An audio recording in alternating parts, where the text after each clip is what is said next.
Naging Rotarian ako nung panahon ni Governor Fabi. Nirecruit ako ng isang member namin na si Fred Budani. During that time, si Gov. Fabi ay boss ko. So, bukod sa kailangan mag-join ako dahil boss ko, ini-invite ako ng aming office mate. Pero, nagustuhan ko maging Rotarian kasi enjoy ako doon sa camaraderie ng Rotary Club of Metro Pasig. At kakaiba.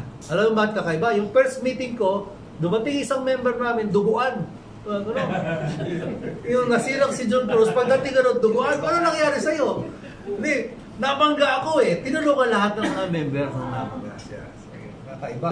So, sabihin, after there, then, yung masaya doon sa club namin, masaya sa club namin, pag pupunta ka, para relax ka kasi yung stress mo sa trabaho, pagkasama mo mga tiga Metro Pasig, mawawala yung stress mo kasi yung kwentuhan, para kayo mga estudyante, para kayo nasa college, para kayo nasa high school.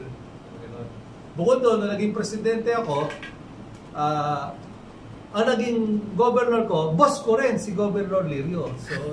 So maraming mga benefits at the same time, na-enjoy ko rin yung camaraderie ng mga presidente. At the same time, doon ako nakapag-asawa kasi nakita ako ng asawa ko na kapwa presidente. Nabingwit ako sa Rotary. Kaya,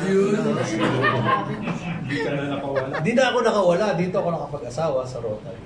Kaya maraming benefits sa Rotary bukod sa learning. So, yun po.